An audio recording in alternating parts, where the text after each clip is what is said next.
Revitalization of the peace process in South Sudan. We have 4 hours to look at this, and we have some very eminent people and academics who are going to grapple the concepts which are put in this paper. I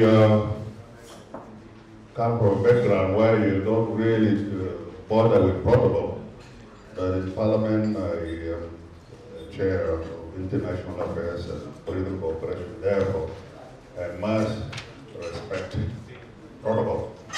So we want to say all protocol observed and all of you are recognized. Welcome. The main presentation is going to be done by none other than, I think he has now been graded to an uncle. People call him Uncle Lachik. But I think there's some uncles around. I don't know how it's getting maneuvering, but uncle title. There are more uncles called the uncle. And there will be a number of discussions.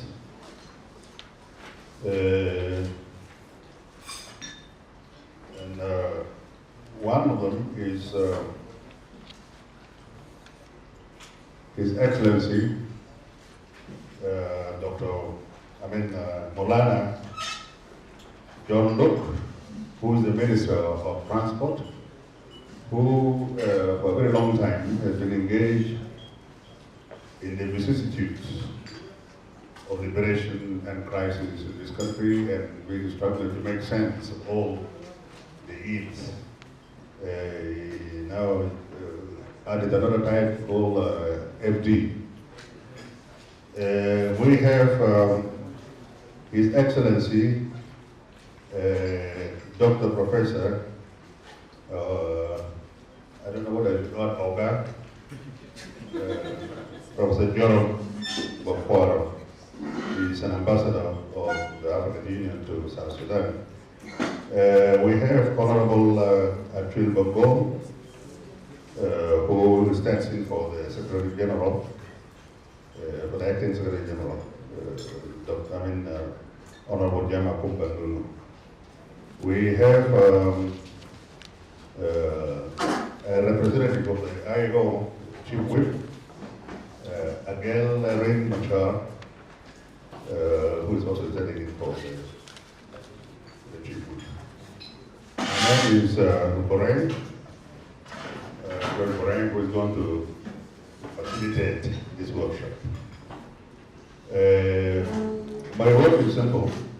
I will just call the main people who are going to talk to tell us what they think we can make of the current situation in South Sudan. There have been 3 attempts or 3 initiatives to reconcile the crisis in this country. We have the ACRIS, we have the Arusha initiative, and now we have this revitalized initiative by the high-level forum. These initiatives, like many other initiatives, were put in place because of what happens in this country. It reminds one, for those who are Christians, of the saying that in the beginning of time, the world was one fluid, monotonous, and differentiated mass. And God said that there was a word, let there be light. And there was light. He just said the word, let there be light, and there was light. He kept saying the word 6 times. When it was done in the 6th day, the world was created. He created man and put him in the garden with many things and gave God the authority. Adam the authority, named them. He named the things, and Adam named them to his own satisfaction. So we have a mediation here between man, word, and the world. This naming of the world, because in this mess of things, varies from culture to culture. What you put in the word may be different from what the other person put in the word. So the concept, the good, the bad, and the ugly depends on which side of the word, what interpretation you give to it. When you create a state, you are bringing in different cultures and nationalities with their own creation of the world, using the word. They interpret it differently, and they can misunderstand differently. We had a little joke when there was a big fight between the factions. It lasted for a long time. Many people died. So Lual here and myself and others said we should bring the people together. So we were joking that this fight in the past started over a word, roast. When you roast meat in Dinka, means something different in Nuer. And that created a serious war between the groups. Again, here now, we are trying to reconcile these words. Revitalization, reunification, South Sudan. What do you understand by it? These initiatives are trying to recreate South Sudan and create a common understanding of what is in South Sudan. So we have a nation state. So the process of nation state building, national integration, and nationalized state.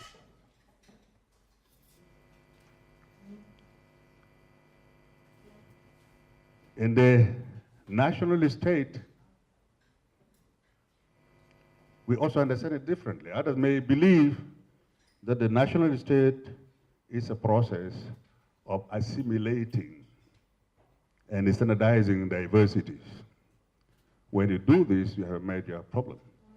A national state should be an entity or framework to shelter diversity from pressure for cultural homogeneity and standardization. If you don't do this, you have a major, major problem. So in one of the points here is how to address the issues of diversity. So we need very serious thinking, rethinking how we relate to ourselves, how we recreate the world called South Sudan, where everybody will identify as a part of it and also believe that have a stake in the thing called South Sudan. And the Germans have a good word for it. They call it Bundestroy or Federal Committee. It is a gamut of things. There is faith, there is mutual trust, there is partnership, there is dignity, friendship, loyalty, consent, consultation, compromise, reciprocity, tolerance, and respect in this social committee. If you don't build a nation that includes all of this, we'll continue to be in crisis and we'll continue fighting about how we live and how we define a world called South Sudan. Ladies and gentlemen, I don't normally do this, but I think it's important. We have been coming here time again and trying to scratch our heads and see what can be done. This has been going on for too long and we don't understand. We use the word to lie. We use the word to create a smoke screen. We give a different interpretation to the word. Unity, justice, equality. What does that mean? So these are serious issues that requires national address by the elite who normally lead in situations like this. Dr. Kumi the other day referred to us to the Peloponnesian War in Thucydides. That confused war of men, every man against every man, the Hobbesian nature. And from it emerged serious political theories of Plato, of Aristotle, and the rest of those people. they rose to the challenge to address the issues of their day. So the challenge is for South Sudan intellectuals to intellect and create a universe where all South Sudanese are included. Without further ado, I leave Uncle Lual to put his contribution in the initiatives which we claim are done by others and not us.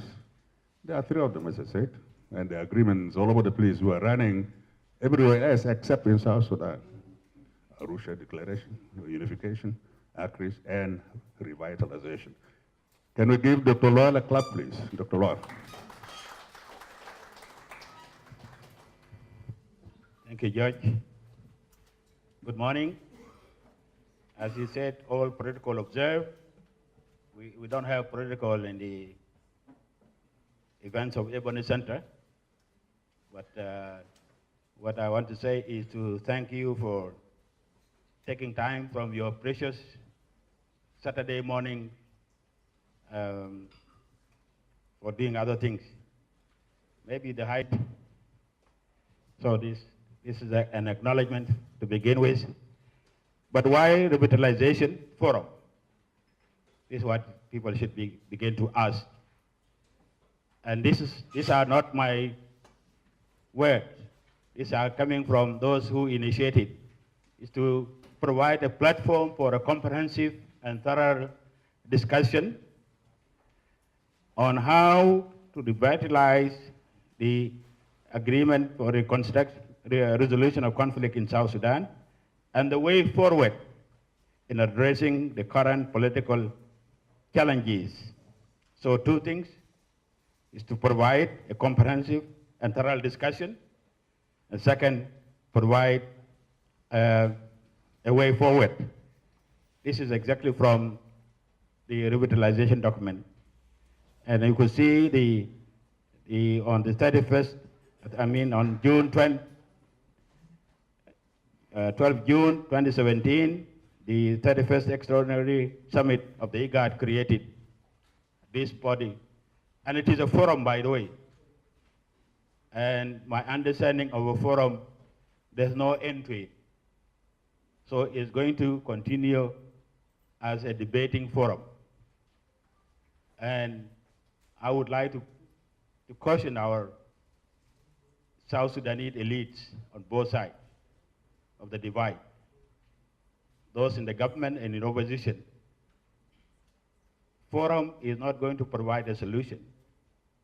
It's providing for you a place where you debate issues and you think.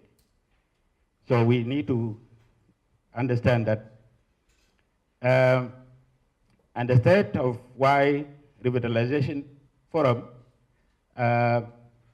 is really the bullet 3, and where is especially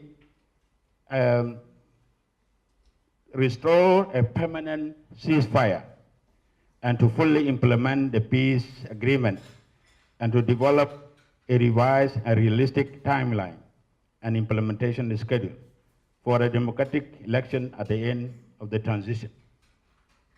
So if these are the reasons for creating the forum, then my view is to contribute, and this is what we are doing here. We are soliciting views. And I have 5 critical steps for, gentlemen, let's move away for 5 critical steps toward revitalization of the agreement. So, in my view, the first step, which the revitalization team and their supporters and their funders, because we need also to be transparent. As I just said, this forum is supported by Government of Switzerland. I think the HLRF is supported financially by Troika. And Troika includes the US. And the US support is from taxpayers' money. And my family, because my family are Americans and they are American taxpayers. So they have to justify why they are supporting this new animal called HLRF. So, first step is to ensure sustained cessation of hostilities. Second, undertake critical appraisal of various initiatives. I will later on go and explain each of them. You have already in the slide with you, I think. I hope my team has been able to. The third one is achieve consensus on the drivers of violence in South Sudan. The fourth is prioritize and sequence implementation of key elements of the agreement. And 5, guarantee the ending of transitional period. Because it becomes in South Sudan transitional period every time we extend it. So it's no longer a transitional period. We have to think for something else. But I will explain each of these when we go. Next. And I started with Troika. And Troika, this is a quotation. The Troika remains appalled by the economic, security, human rights, and humanitarian crisis being inflicted on the long-suffering people of South Sudan as a result of conflict that their political leaders have generated and fueled. So, all this suffering, if you don't stop or you don't make the gun silent, then you are not contributing and this situation will continue. And IGAD Forum, they have done what they call pre-forum consultations. And they issued it last month. In the pre-forum consultation, there's one thing which the stakeholders agreed upon: the necessity to have sustained cessation of hostilities. And they are saying, don't do anything before that first step. And I want to say here that the government, especially the President Salva Kiir, several times has issued unilateral ceasefire. No reciprocation on the other side. And the friends of South Sudan continue to give the same blame. The other side is not being sufficiently persuaded to reciprocate. And this is where I see a problem. But also, some of us been keeping quiet. I think it is time to speak out. Because if you look at the literature of economics of violence, is a new discipline coming up, economics of violence. In the literature which is a recent literature, of economic of violence, the monopoly of violence is in the hands of the state. So the state is a monopolist of violence. You find it difficult, but if you are economists, you will understand it. So nobody else. So we are saying the state, the South Sudanese state, has the right to use force against anybody who challenges it, who causes insecurity. Because that is the state. This is the legitimate state, which has the legitimacy to use force. We have not been using that, and I started as of today to push for that. That the government must ensure those who have grievances and the rest, and especially if you are not seeking independence, you are part of this country, it's just struggle for power. Then don't undermine your state by taking up arms. When few of us, when you are kicked out of government, you rush to the forest and take guns in order to come back And the whole agreement is between the elite, where the rest of the population. So my advice to the IGAD Revitalization Forum and those who are funding them, for goodness sake, don't force those of us, George and myself, we are in government, dropped, we stayed. Don't force us to go to the forest and take up arms, for goodness sake. It is time to give that support to the government, make sure that there's stability.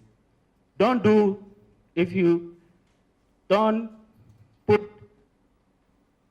ensure there's a cessation of hostilities, the rest is a waste of resources. And there are good examples, by the way, from Sudan. The Nuba Mountain ceasefire when the NCP and the SPLM were fighting. There was a ceasefire. Again, I think it was initiated by Switzerland, if I'm not wrong, and implemented by generals from Norway. They didn't have full soldiers, they were generals. And they managed to ensure that ceasefire. Why, and excuse my language, why in the hell we are not able to ensure cessation of hostility in South Sudan? Something must be terribly wrong. And so, for IGAD and the Revitalization Forum, before we start running around and prolong this dialogue, let's focus on one. Let's just analyze the reason why there's no ceasefire. That should be the case. Also, in my view, and I've been open about it, that confining Riek Machar in South Africa or any other corner is not a solution. Let him free, but don't give conditions that Riek Machar to come to Juba, he will come with soldiers and army. No. Anybody has the freedom, any South Sudanese political elite or leader, whatever you call him or herself, has the right to enter South Sudan, Juba without condition and exit from it without condition. I'm talking just like economists are talking about the market. You enter the market freely, you leave it freely. The same thing is a market for politics.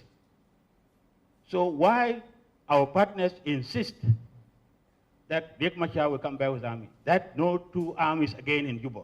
No. It has to be clear. But Dr. Riek should not be restricted. What I want, if you, and I hope my cousins, the Nuers, are here, is Riek Machar has to give up the road of Prophet Ngondeng. That road is not his property. It belongs either to the family of Ngondeng, or we take it to public museum, or, for goodness sake, take it back to UK. Douglas Johnson is the one who brought it. Let him come and let him go to Riek Machar and take it back, because that road is causing havoc. So part of the ceasefire is take away that road from Riek Machar, and the ceasefire will hold. Yeah. Get that word for me. Take it back. The road, take it back to UK, where it was, or take it to Ngondeng family in Jongole, or put it here in create a museum, because it's a national property. I have the right to it, not just Riek Machar. And Riek Machar doesn't come from Jongole. He comes from Unity State. I have more right to claim that road than him. And things have to be very clear on this part. So if you want ceasefire, this is how to do it. Start, let Riek Machar be free, but take away the road from him. And zero in on those who know how to implement cessation of hostilities. The South Sudanese experts from Anyanya days, they are still there. You have General Peter Chirillo, you have General Akolakol, you have General Makurto, They are there. They can do it, the ceasefire. You have generals from Norway, bring them back, they can implement. So and again, this particular part on the ceasefire, and I don't know whether Father James has come from the Secretary General of the South Sudan Council of Churches, going to intervene. But the community grassroots peace initiative should be encouraged. And I take this opportunity to thank USAID because they have made money available for over the last 5 years, I believe, or 4, through Catholic Relief Service to support efforts of the church to ensure peace at the grassroots level. In my view, and I think the young man, Cook, is somewhere here, who believe that peace has to come from Juba. My view, no. Juba is the top. That peace must stand on pillars. Those pillars of peace are at the community level. Ensure peaceful coexistence between our communities. But you know what? We, the elite, we want those young people in the rural areas, in Jonglei, the White Army, in the North, the youth of Bor, Greater Bor, the Murale youth, continue to, because they are the reservoir of our army. So when I get angry from here, I go there, I use them. So I don't want them to be peaceful. So if you want peace, then you start from those pillars and you get a peace. The next step, because I spend more time on that, because this is where the is really a preconditions to the rest of the. The second step is, as I've just said, is, and the forum, they have referred to it in passing, in my view. They have not given it a serious discussion. And those of us who do research, the first thing you are asked is, what is your contribution? What is new to the research you are doing? So, IGAD Revitalization Forum has to look at what is new. There are initiatives out there. They have to critique them proper, appraise them. And as far as I know, there are 2 initiatives: the revitalization of the reunification of the SPLM. And by the way, that one, and Jean-Luc is here, I think I hope he will shed some light later. That one almost resolved, but I always knew those who were behind the peace agreement they were opposing it. And my American friend told me that, Lual, you want to resurrect a dead monster. The dead monster, SPLM. And I said, no, that monster is not dead. And if you try to bury it alive, it's not going to be. And there was agreement in Arusha. This creating the position of the first vice president was not. There was going to be a prime minister. And Dr. Riek Machar was going to go to the party, prepare himself for the next election. But you know what? And then the Arusha one, in terms of time, very, very fast. In terms of resources put to it, very little. While the negotiation in Addis took a lot of millions of dollars, took a long time.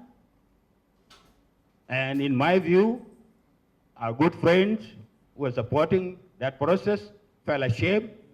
So what to do is sabotage the Arusha agreement. And they succeeded. Create a position of first vice president, Riek Machar jumps into it. And then you impose it. So you look at this, look at Arusha agreement for reunification, the party, because the conflict started from the party. That monster is where the problem started. So tame that monster first. So let the SPLM put its house together first. Let them decide to split into political parties. I hope my sister Pauline Riak will come back. We talked 4 years ago, and I think he was right. He said, SPLM belongs to all of us, let us put it in a museum. Nobody should use the SPLM. Maybe that's another option. Because everywhere you run away and you keep SPLM. Why you keep the SPLM when you run from the main? Something wrong somewhere. But it's obvious, because ordinary South Sudanese know SPLM, the one which brought this independence. So if you are against the SPLM in election, you will not win. So you must keep SPLM and some little title below it. So the elite, we must agree. We all go back to SPLM, but also create a political space for others to be. If not, let us put it in a museum. What is Kano? In Kenya. It withered away by itself.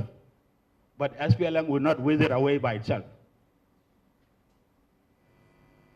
And that's my other heart, I can say, because I'm a SPLM. So I don't want SPLM to be put in a museum. Yeah, let the young people put it in a museum later on. Joy was saying that they start calling me uncle because they encourage me to leave, so I have actually, yeah, that's why they started to call me uncle. Because they say, oh, you give, and I've said, yes, I'm going to leave.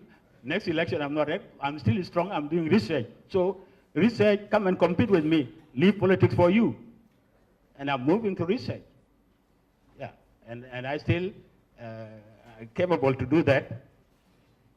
And if, so the Arusha Agreement, the National Dialogue, they all call for cessation of hostilities. And this is the synergy point where the HLRF must really focus. And national, not because I'm in the National Dialogue has long-term focus than the HLRF, High-Level Revitalization Forum. National Dialogue is higher. National Dialogue is homegrown.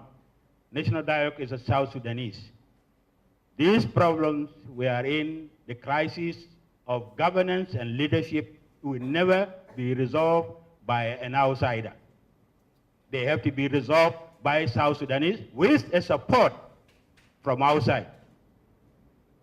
So for goodness sake, our friends, don't say you are the one who have the solution. You don't. We are the one who have the answer to this problem, but we need your support. If you look at the amount of money going to humanitarian assistance, it's a lot of money. Can we use that money to grow things? Not even that. 1/10 of that amount will enable South Sudan to build some feeder roads, to go back to agriculture. What they want is stability. So let us invest in stability, not in humanitarian affairs, not in forums. So really, the HRF is focusing on the power sharing. And people are now talking of, you create another, extend the transition period. Maybe you need 1,000 members of parliament because they have now 400. You know, I'm an economist. Things are done by rules of basic indicators. US has how many members of Congress? Leave the Senate. That one is constant. I don't think they are not 500. What is the population of the US? We have 12.5. We are being represented by 400. What is happening? So you and people. So I would say that, and I'll come later on. So this power sharing thing, let it focus on, and for goodness sake, don't prolong it. Next. The third step is have a consensus of the drivers. But before you do that, you have to understand the nature of South Sudanese state. This state was born fragile because the mother from which he was born, he was also fragile. Sudan was a fragile state. This is not Walding saying this. These are given by index of fragile state. They are there. And Sudan was, and when South Sudan was born, within 6 months, by June 2012, South Sudan, by the Fund for Peace, they have their index where they put countries. South Sudan is a fragile state. And by the way, we're born with two paradoxes, two contradictions. A lot of money during the first 6 months. Average, you say, half a billion. Even in September 2011, South Sudan received over $600 million. A lot of money. So some of us went crazy. We thought, the sky was the limit. You can do whatever, you can burn your house, the money is sitting there. And went around and we burn our house. Because why? Weak institutions. Because when my good friend Pagana Mum, that time we were quarreling, when I had and set fire on our house, because there were no institution to restrain him. There were no institution to restrain to tell him, no, don't do that. So this is fragility. And people here agree, Peter Biar and others who have been working on that, under when Kosi was the Minister of Finance, he rightly focused on fragility so that you address those issues first. So before you do any other thing, understand the nature and magnitude of crisis in South Sudan, because they are originating from the fragility of that we inherited. So address those fragilities first. Next is number 4. In South Sudan, everything is a priority. This is by us, South Sudanese, and also our friends. You have a fragile situation, and you are overloading that system. You think it will start? It will not move. So do some sequencing, for goodness sake. Do some sequencing. And the agreement was, it was done that way, we will not be here. Start with a ceasefire, build minimum institutions to enable government to deliver basic services. Those basic services, always people understand to be education, health, and water, but security is a basic service, is a fundamental need. I need a peaceful environment for me to be able to write or to grow. Some of us, myself, we can't go out, so we are forced to do urban agriculture.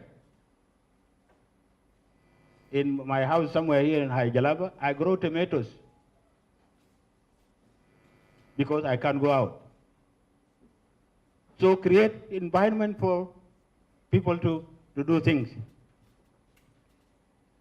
So I have, I think, 5. First, security sector reform, so that our security, our forces have to reflect not the Dinka or Nuer face, but all the 64 phases of South Sudan, for goodness sake. And it is doable. So while you are doing containment, whatever is not a solution, let's start with the security reform for all units in the, to look for able bodies, women and men of the 64, and do it proportionately. Of course, some of my friends will say, oh, Lual is encouraging sectarianism, using words which we don't even understand. What the hell is sectarianism here? We have 64 ethnicities. They belong to this country. They have the right. So we must involve them at all levels. And we start with the security sector. Didn't we discriminate anybody during the war, during the liberation? They were all welcome to liberate this land. They must be all welcome to enjoy the fruits of independence. And the donors can help us. And I single out UK particularly, because in the past they have helped to train the Anyanya when the Anyanya came, and to be part of, I know the first 6 months, because I knew some of my colleagues in the Sudan army, they used to laugh at the Anyanya because they thought they were not soldiers. But within 9 months, the observed officers were doing wonders. Those of Peter Cirillo, Akolakol, and Makurto, and the rest. Because it was the British training soldiers. So they can do it. And this is where you can help. Whatever money you put into the forum, please put some money to this one, the security sector. Second, you have to, and they started now, I think. You can say, yeah, because you are a pro-government, but say here that political space started to open up, okay? And basic freedoms, the press, but also you need to train our press. The reporting requires a lot. You can't blame them. So even the question of reporting and responsibility. So here, you need to create that political space. It is happening. But also to have some guidelines. I don't believe there's something called absolute freedom. You have to be restrained by your own constitution. Okay? There are laws. Where my family lives, you cannot just in your backyard, he says your backyard, and put loud music and make noise. What about your neighbors? So you will be restrained. But in South Sudan, we think to believe it's freedom, and then begin to what has become now popular, fake news. So you begin to accuse certain personalities, say, oh, Lualdeng has taken money here and there. I think that was in 2012, somebody said, I have $30 million account taken from the oil. So I responded to him, I said, to do what with? Yeah. What will I do with 30 million? He went numb, he didn't talk again. So, but if there are responsible journalists who will think twice that you don't publish anything, yeah, social media, that's a different issue.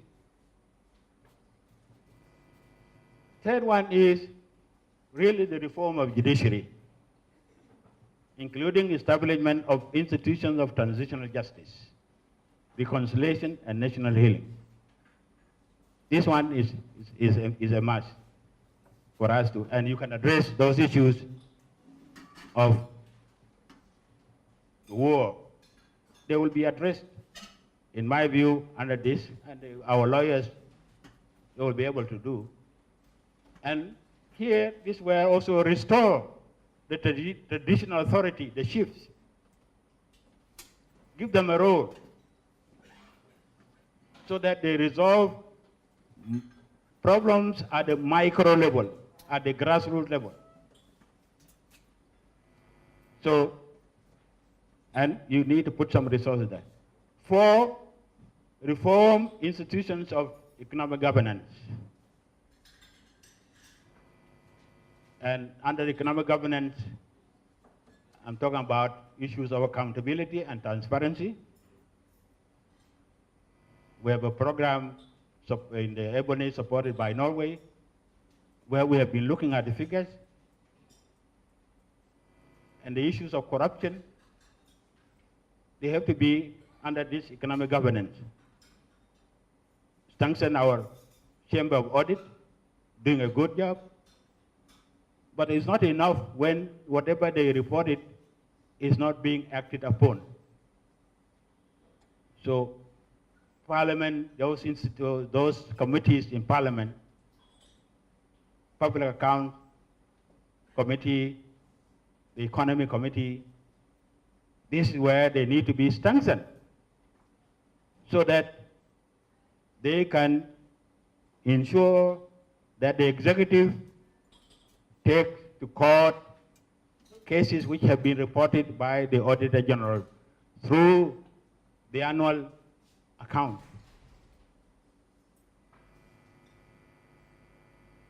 Those are things where you really can help. And the HRRF will be doing good service to itself if they begin to emphasize these issues of corruption, address them. So, the economists, and I started after teaching, I went to the International Banking, African Development Bank, World Bank. During those days, we were not allowed to use the word corruption. So this is why the economists came up with economic governance. Then under it, you can address the issues of, and then we will not say mismanagement. No, we will say inappropriate. Yeah. So don't use words mis, we use inappropriate. So we're trained how to behave.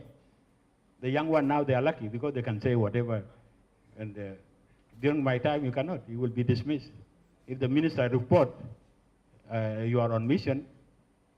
I remember I went to Somalia and I was talking to the Minister of Finance, dealing with him, and I know he was heavily corrupt, but I couldn't use those words. And my team knew what I wrote at the time was, this place, when I went back to my office, I say, what I see, this place is going to collapse within 9 months. And it did. When Siad Barre had problems, and unfortunately, I was also in Mogadishu. And my director, who was from, I think, Madabo, he died now, from Zimbabwe, and he said, look, Lualdeng, he has predicted this time, and he allowed himself to go back to mission on during this. But they managed to evacuate me, the World Bank. I got evacuated from Mogadishu. But I predicted earlier that this thing was going to happen. Here, okay, I've already said that. Next. 5th step, this is the final one, because there are 5 steps. This is really HLRF, Troika, European Union, and other friends of South Sudan. You will help us by insisting that let us respect the period, whether it was 36 months or 30 months, transition period.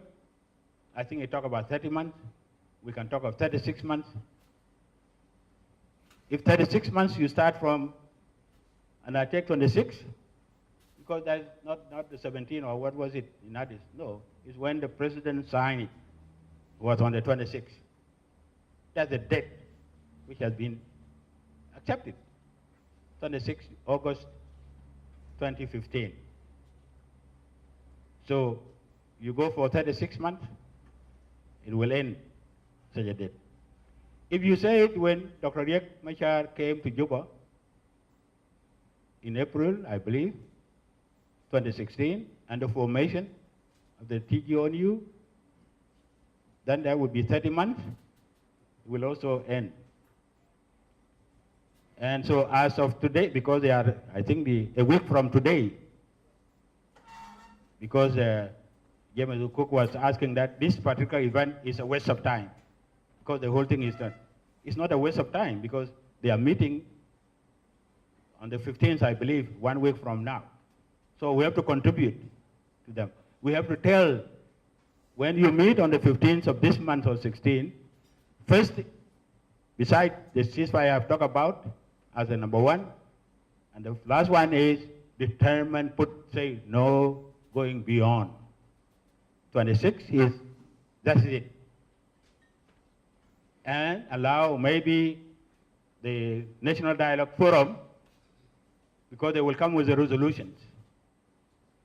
And among, at that time, and the way things look like as we speak today, this is December, we have 8 months. 8 months you can't do any. But my view is not to extend the period of TGNU for another study.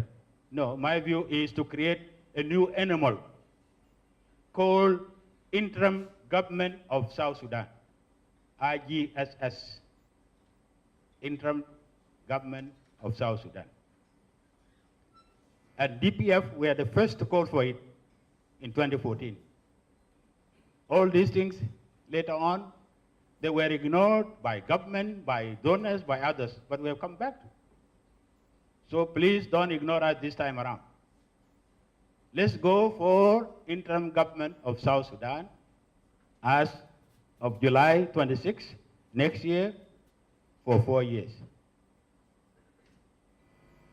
And let people, we have 8 months to work, articulate what type of government would it be. And the forum, the pre-forum consultation, they have the right things before them. I know the chairman, I have 5 minutes to stop, so don't get worried. The HLRF, they already have the views of stakeholders. They came up with some 4 alternatives. And we have to look at those. 2 are more viable in my view. There are 5? Okay, 5, okay. 2 are more viable in my view. And I would really go for a smaller government so that the other money is used somewhere. And go for a parliament of 100 people, interim one. Okay, go for cabinet of 15 people. Yeah, that would help if you begin. So HLR, the HLRF have to wait, in my view, for the national dialogue resolution, because this is where South Sudanese will sit, their stakeholders, and we have already seen their views. This grassroots consultation across, even in refugee camps in Uganda and Kenya, they are almost converging. There's a consensus emerging what needs to be done. They have to be respected, those parts. Next is just it's what I've just said. And by the way, this is from summary of expert meeting in Chatham House in London. And I want to read because they say, in addition, this is a quotation, in addition, insufficient preparation by IGAD, as well as a flawed process, design and execution make a positive outcome less likely. So, and they are right. It's not everybody saying this. It's not me. It's not DPF. Experts in UK. And this is met by a lack of leadership from the wider international community. Nearly 5 months after the HLRF was endorsed, neither Troika nor the wider IGAD Plus membership, blah, blah, have clearly and collectively outlined minimum expectations for the process. So right there. So is it what Einstein, what he said, continue to do something is insanity. We know those things are, and we continue doing them anyway. So, next. And this is a key, is from the same group. IGAD Plus countries cannot and should not dictate the outcomes of the forum. And they should really start from the reservation of President Salva Kiir, and I understand Dr. Riek also had reservation at the time. Look at those, what were those reservations? But for goodness sake, don't dictate outcome. You have done it before. You worsen the situation. Before that, Greater Equatoria was stable. Greater Equatoria now is splintered groups. How are you going to negotiate with them? There are so many. And this was the breadbasket of South Sudan during that time. It's because of imposed agreement caused those things. So for goodness sake, since it is anyway, it is a forum, you continue with your forum, but don't impose issues. And then we say, but IGAD cannot know it has failed if success has not been defined. Therefore, it is vital the process is framed through a clear articulation of its expectation for minimum outcomes. So, one of the indicators of success of the HLRF is cessation of hostilities. Simple indicator, simple. And if there's a will, it's no longer, they say, political will of the government. No, it's no longer political will of the government. It's a political will of IGAD and Troika. If you want to resolve this problem, this is the way to resolve it. Don't throw money at the problem. Recruit more experts and all those things. They will not. You're not going to resolve it. Go back to grassroots consultation. And it says here, the HLR process does not begin with a blank slate. It remains necessary to take a view on which elements of the ARCSS are desirable to maintain and which can be discarded, modified, or rethought. So while you are doing that, it's a luxury to do those things. For goodness sake, stop for me, ensure the ceasefire first, and then do your dreams later. And finally, rigidly, and these are quotations, those are not my words, rigidly holding on to outdated or ill-conceived propositions for governance and security arrangements and entrenching premature elections or other divisive activities would likely fuel tension. Absolutely. Absolutely. And my reading of the statements, whether from the UN Security Council, from IGAD, I've not yet seen anything from the African Union, and from Troika,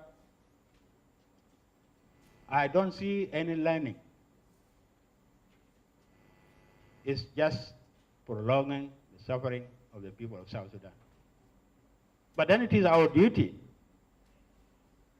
and I admit we have not been, even though we have been holding in the DPF here, but we have not been loud enough. It is time for us to be very loud enough. And so that we begin to respect. And if, since George is calling me uncle. So if I have to be uncle, I have start now to shout. Not shout, uncle don't shout, but speak with authority. Thank you. In the first place, I should be grateful to Prof. Dan for his presentation, which I hope as an uncle, am I right? Uncle Dan, I think we'll be comfortable with that. It teases out ideas, and I think it will be a good source and a healthy discussion as this morning, particularly on this important subject, as our eyes, ears, and everything that is possible within our senses are heading toward to Addis Ababa to commence the high-level revitalization forum come 17th of this month in Africa Union headquarters. And I believe that being the start of the discussion, everybody who is a well-wisher for the young nation, South Sudan, would like to have a Christmas or New Year present coming up from Addis Ababa, particularly with, if possible, the cessation of hostilities as well as ceasefire, which has unfortunately broken asunder this young nation. Now, with respect to the presentation here, I may start with a few remarks on the paper itself. And to start with, I start with my comment on the cover paper. Dr. Dan refers how to revitalize the axe with eye. But in this agreement, it is referred to axe without eye. Now, he uses it interchangeably.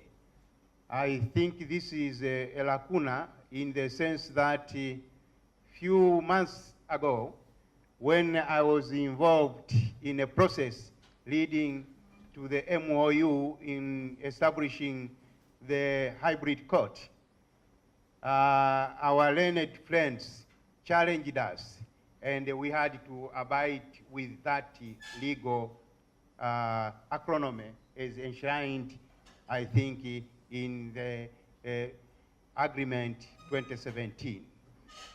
From a legal perspective, even from a research, as a scholar, I would like to have one terminology which is legally recognized. Secondly, when Professor was presenting here, I followed his critical 5 steps. Acts notwithstanding, but I think first step there, securing sustainable cessation of hostilities, I think that should go along with the ceasefire. They have to go together rather than stopping at sustained cessation of hostilities. Then again on elaboration of the first step, where he refers to our good friends, the Troika, Norway, UK, and the US, and their pronouncement. My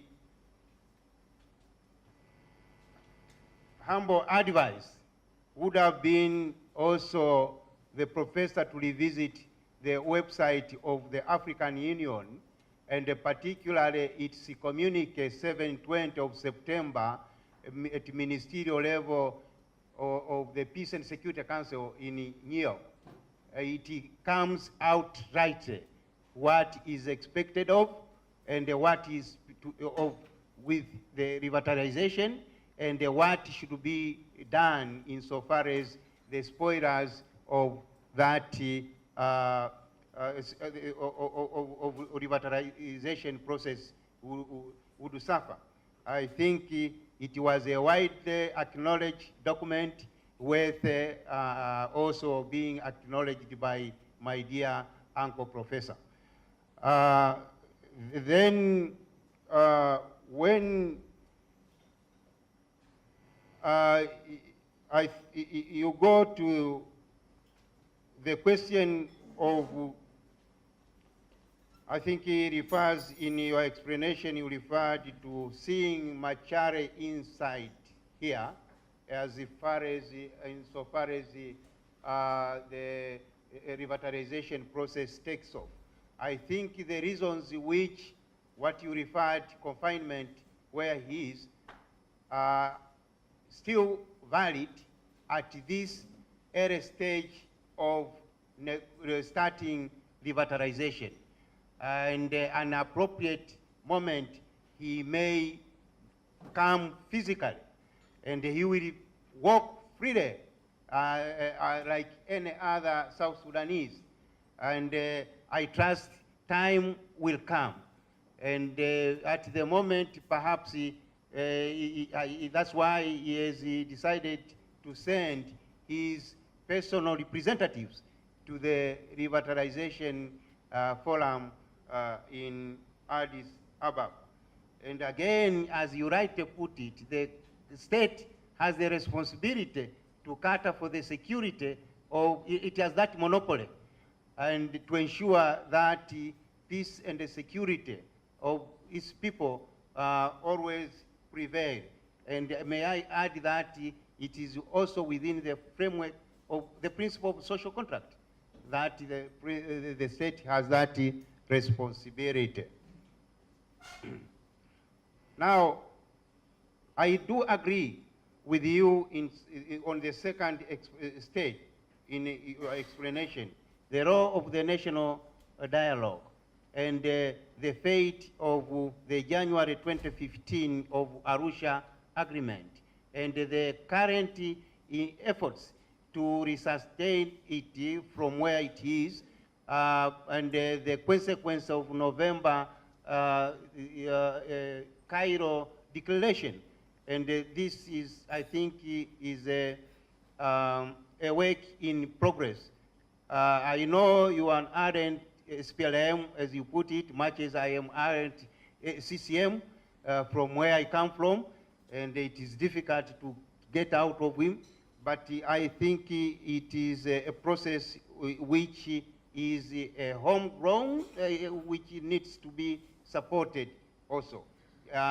Just like the national dialogue complements the peace agreement, I believe also reunification and national dialogue would complement the same. Then on the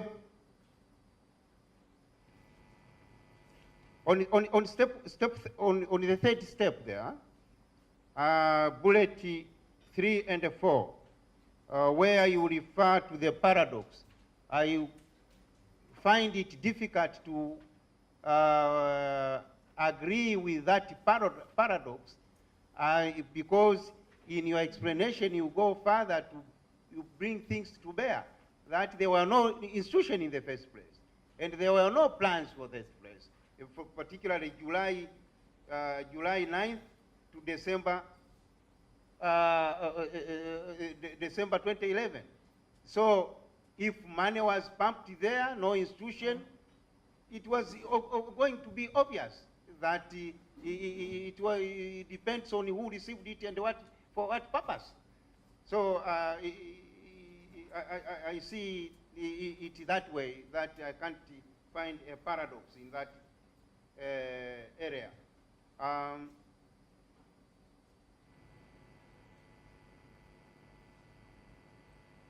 Yeah, on the first step, you are right, but at the same time, the question of freedom, it's true that freedom should have its own limit, and depending on the context and the material condition prevailing, you can't decide to go haywire while disturbing your neighbors. That is not a freedom. Just like on the press, at times I, having that background of journalism, I know when I was trained as a journalist, there are rules to behave.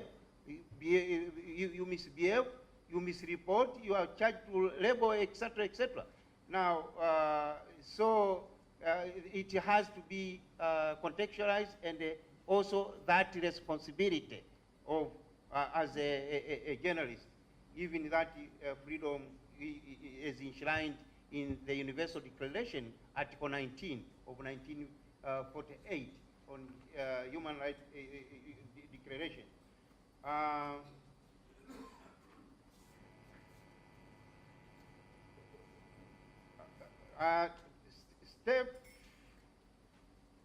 The other thing is on this quotation here, on the 50th step, in addition to insufficient preparation by IGAD, as well as a flawed process, etc., etc. Then it goes on in the same vein where you say IGAD should take responsibility, etc., etc., and other partners. But at the same time, I find this, maybe it will need a clarification, as a casualty of contradiction. On the one hand, you say that these international partners should help to do so and so in stopping or silencing the gun. On the other hand, you say this is a South Sudanese process. Now, which is which? You may wish to explain that area later. But having said that, now this could be my view, and at the end of it I have some few questions. That is indeed the acts and which has led to situation where we have. It started on a wrong ground. And consequently, we are bearing the brunt of what we saw. It focused on certain individuals. And it was imposed on some of those individuals. The South Sudanese populace was left abe, and consequently, we are reaping what we saw in this senseless war.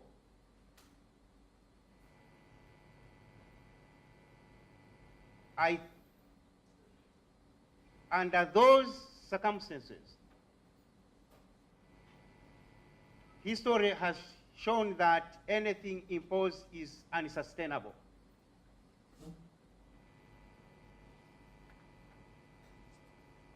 For some of us who have been to the front line,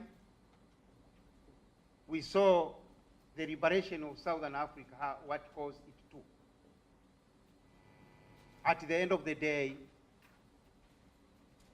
wisdom had to prevail that the populace should be heard.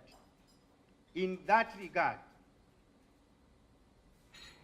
I see that we shouldn't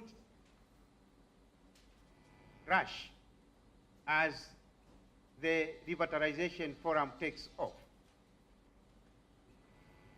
We should give people their right to decide their fate. In this case, unity of purpose is critical. The same as the preparation for that revitalization is very imperative. The manner you prepare it, you will end up with what you expect. The moral authority of the mediator should be paramount. The clarity of the agenda is very crucial. Avoidance of forum shopping is very important. Political will and the commitment to all stakeholders is crucial. Compliance mechanism should be in place because one of the Act's shortcoming was lack of that compliance mechanism.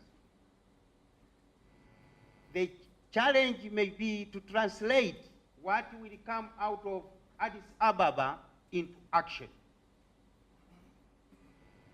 And there should be no cosmetic kind of conclusions. In that regard, Uncle Professor Deng, I have a few questions to you. In your presentation, and when I went through your background paper, you alluded to this question of fragility. South Sudan was born out of the warmth of a fragile state, which was Sudan. But also some academics have said that South Sudan is a failure. What is your opinion? Is it a fragile state or failed state? Secondly, critics of acts have commented on imposition. What piece of advice would you give for those who are going to start this discussion in Addis Ababa to avoid that? 3, there are allegations that the geopolitics, competing geopolitics interests affected immensely the implementation of acts. What is your take? You quote extensively the Chatham House. Do you agree with their observation? If so, why?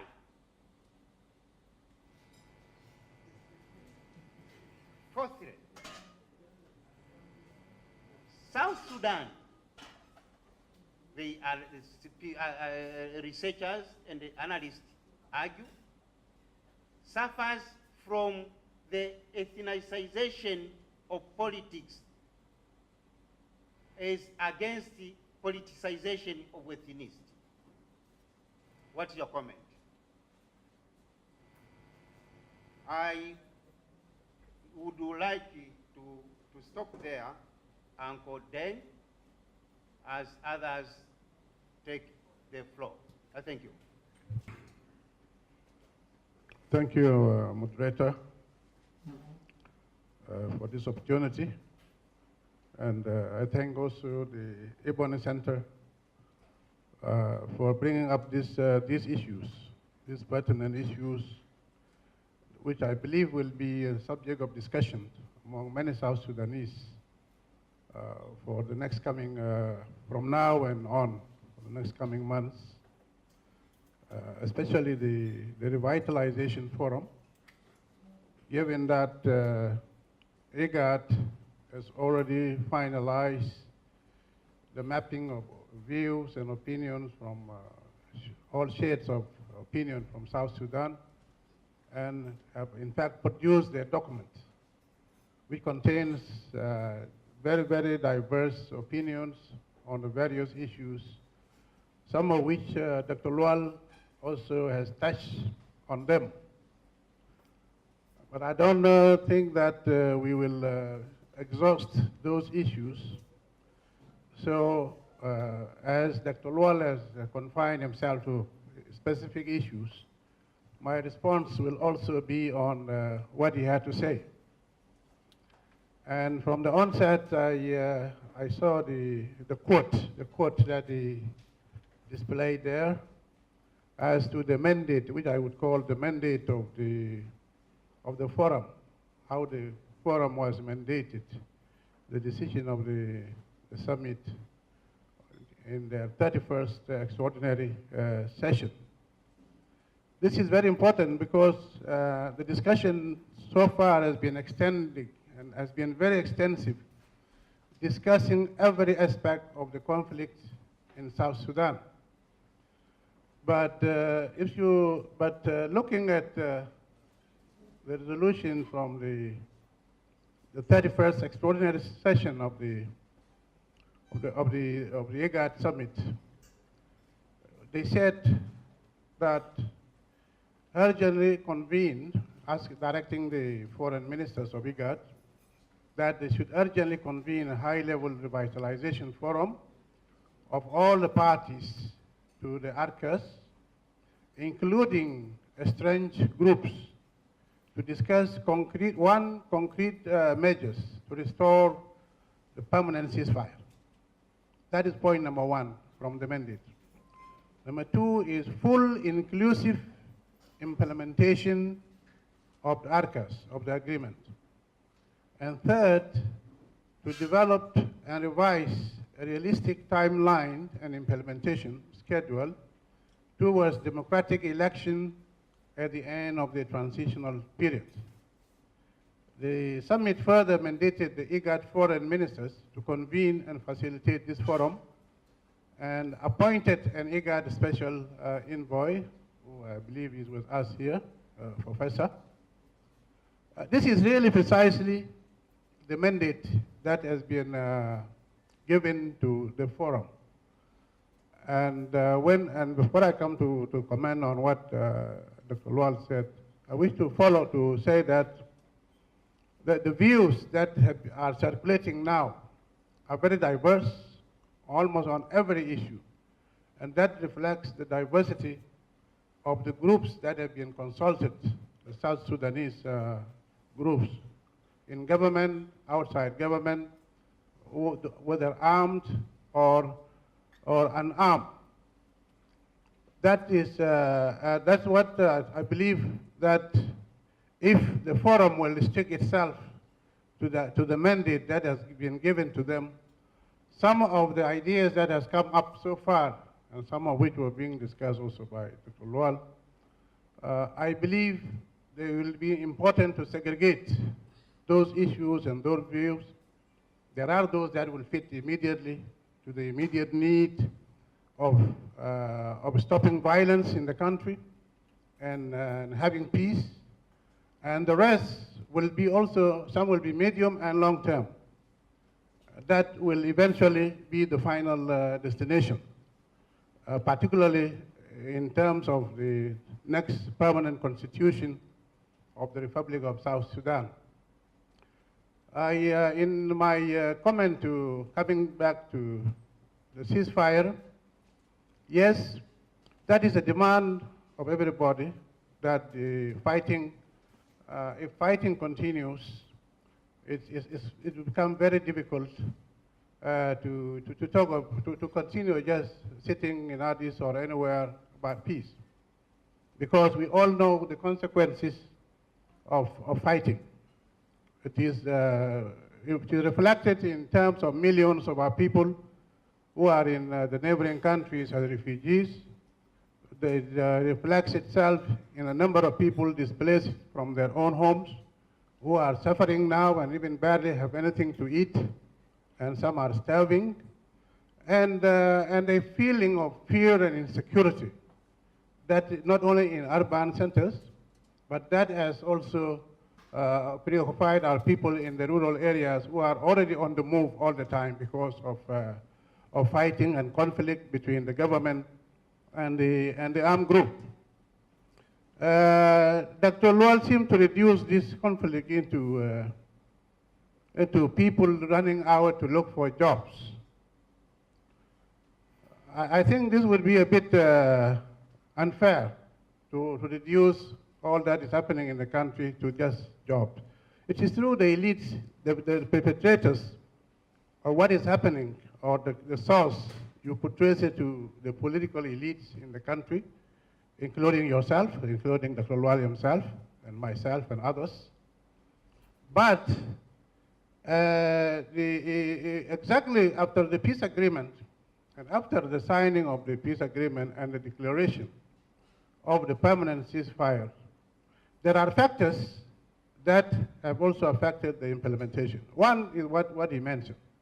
The objections, the reservations that were made from the very beginning by the government here and also by Dr. Bashar himself. There were two sets of reservations, which says they were not accepting the agreement.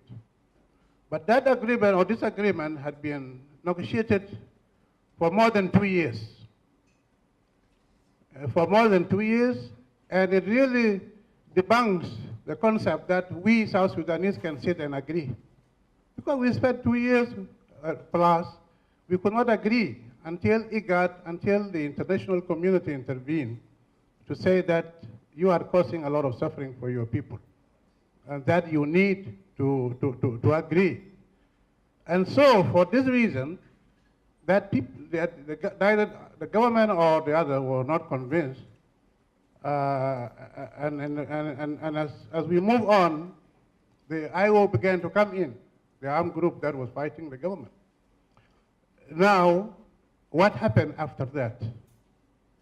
What happened after that that has returned us to war? One, it became the conflict again, internal conflict from Juba, within Juba itself, the July situation. But even before I talk about that, I want to say that even when we were sitting, after the IO has come to Juba and discussing the permanent ceasefire as per the agreement, it was being raised consistently that there were armed groups that are affiliated to IO in Equatoria and in Bahr el Ghazal.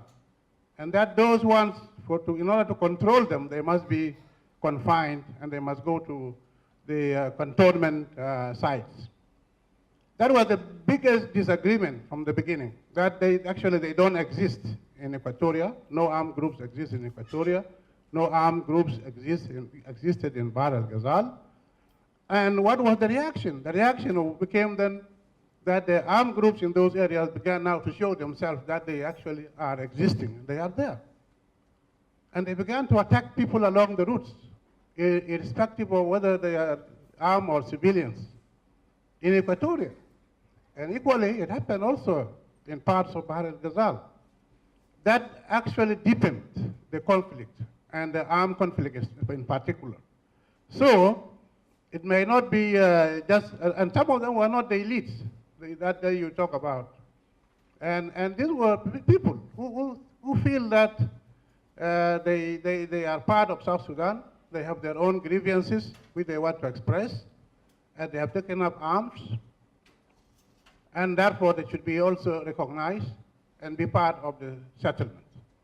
Without this, they continued. They were called bandits and rebels and bandits and thieves, but still they continued to cause havoc. And until now that the revitalization is coming now to be the subject of coming into